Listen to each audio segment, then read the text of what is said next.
Kadang ada wali, suatu imam di mic ngomong waktu hall tahun berapa saya lupa, ada satu pedagang kopi dari Palembang, orang kaya ya, dikenal di Palembang ya, si Gosim Sahal Alwi tahu ya, itu guru saya juga, benar-benar orang kaya pedagang kopi, punya kopinya itu paling laris di Palembang, ABA kalau salah ya, ABA ya, nah, tukang kopi apal dia. Itu datang rombongannya yang nganggapnya di tukang kopi. Begitu suatu imam melihat, dipegang tangannya, diajak naik ke mimbar hall. Setelah yang mulia ceramah diumumkan, saya mohon yang berdoa Al-Habibul Wali Muhammad bin Aqil Al-Munawwar. Heboh tuh orang-orang Palembang, dikenalnya pedagang ini. Al-Habibul Wali Muhammad bin Aqil Al-Munawwar. Masya Allah. Ini ilmu lagi. Berarti kita itu jangan meremehkan orang. Kadang pedagang urusannya disangkanya duit, nggak taunya indallah wali min auliya illah. Dilihatnya kayaknya petani tiap hari cocok tanam, nggak taunya wali min auliya illah. Tuh pendidikan lagi, tidak boleh meremehkan khalqullah.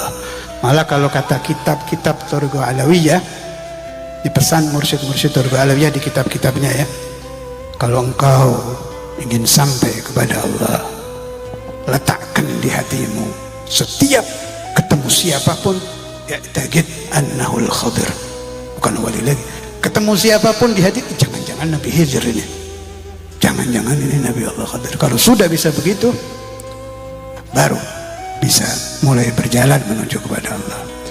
Almarhum guru saya juga Al-Habib Hasan Al-Haddad Tegal, di akhir beliau doa dan memberi sambutan sedikit di hall Cikura CDG Armia. Saya ingat sebab itu momen sangat mengharukan hati saya. Akhir umurnya beliau, habis itu nggak ke Cikura lagi itu. Saya masih mondok di Tegal itu. Bebasan naik di mimbar, beliau doa, dikasih ijazah sallallahu alaihi Muhammad. Semua yang hadir waktu itu lagi rame-ramenya Syiah, jadi beliau bilang, saya ijazahkan sallallahu alaihi Muhammad, siapa yang membaca satu kali Allah Ta'ala memberi rahmat 70, terus nangis beliau, mudah-mudahan umat Nabi Muhammad mendapat hidayat, sambil nangis. Beliau lagi sedih, banyak yang kena Syiah, awal-awal muncul Syiah waktu itu, terus suruh baca sallallahu alaihi Muhammad. Nah, di antara omongan beliau waktu itu, kita itu kalau husnudzon kepada orang pakai kopiah gampang katanya. Tapi kalau kita lihat ada orang pakaiannya pakaian orang nakal, rambutnya rambut orang nakal, disuruh husnudzon sama agama, ini gimana caranya ini? Sambil nangis beliau ngomong. Tapi ini harus ajaran Nabi ini, harus. Bagaimana caranya? Nah, salah satu cara tadi, jangan-jangan ini orang hatinya dekat kepada Allah. Sebagai penutup, sebelum guru kita Habib Abdurrahman membacakan kitab yang beliau dapat isyarah dari Al-Habib Imam Al-Qutub Muhammad bin Abdurrahman As-Sughaf untuk mengajar kitab itu, ini sebagai penutup, ada di zaman Al-Habib Imam Al-Qutub Ahmad bin Hasan Al-Attas. Waktu itu beliau sedang di kapal, zaman dulu belum ada kapal terbang, di kapal laut. Kan kalau naik kapal laut zaman dulu lama itu. Nah, di kapal itu ada orang yang pakaian kayak kita gitu. Kalau kita kan kopiah sarung, di sana mungkin gamis kopiah. Itu orang-orang soleh. Atau yang kafir sekali, ada yang pakai celana apa itu, yang kufar yang ini. Terus Habib Ahmad bin Hasan, ini Habib Ahmad bin Hasan ini guru kita di silsilah. Kita muridnya Saudara Imam gurunya Habib Abdul Qadir gurunya Habib Ahmad bin Hasan Attas. Wah, ini orang top, kapan-kapan saya ceritakan, itu luar biasa itu orang itu.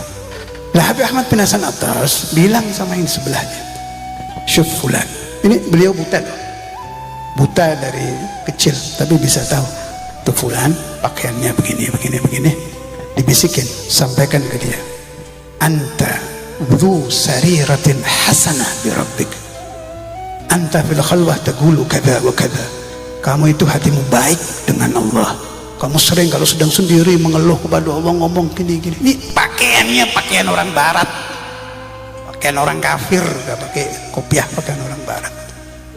Udah, yang disuruh ini datengin orang itu, dibisikin lagi. Tuh kata orang Arab itu, Anda gini. Nangis ini orang bilang apa? Ustur. Gak taunya apa? Wali min auliyaillah. Mau bagaimana sudah kita kalau begini? Jadi Allah Ta'ala itu sangat rapi betul menutup kewalian pilihan-pilihannya, terutama di akhir zaman. Gak ada tandanya, pakaiannya pakaian orang kafir, kopiahnya gak pakai kopiah, tapi wali min auliyaillah. Karena itu kan banyak ini perintah-perintah Allah yang belum kita, ini kalau dibuka ini kita salah semua ini. Tiap hari, tiap detik kita ini salah, yang suudzon, yang marah, yang bakhil, yang salah semua isinya. Karena itu perlu nggak menghidupkan majelis taklim? Perlu. Siapa lagi yang akan mengingatkan kita kepada ajaran-ajaran perjalanan nurani kita kepada Allah, kalau bukan kita membaca nasihat-nasihat dari guru-guru kita, wali-wali Allah yang kenal kepada Allah, terutama yang tahu jalan-jalan hidup di Indonesia ini. Jadi jangan meremehkan kiai-kiai, saya kasih pesan ada. Sebab kiai-kiai itu orang sini, yang paling tahu penyakitnya orang Jawa ya kiai Jawa, yang paling tahu penyakitnya orang Jakarta ya kiai Jakarta, yang paling tahu penyakitnya orang Sunda ya kiai Sunda. Jangan disangka di sana tidak ada wali-wali, itu orang barat asli, pakaian barat mahbub indallah.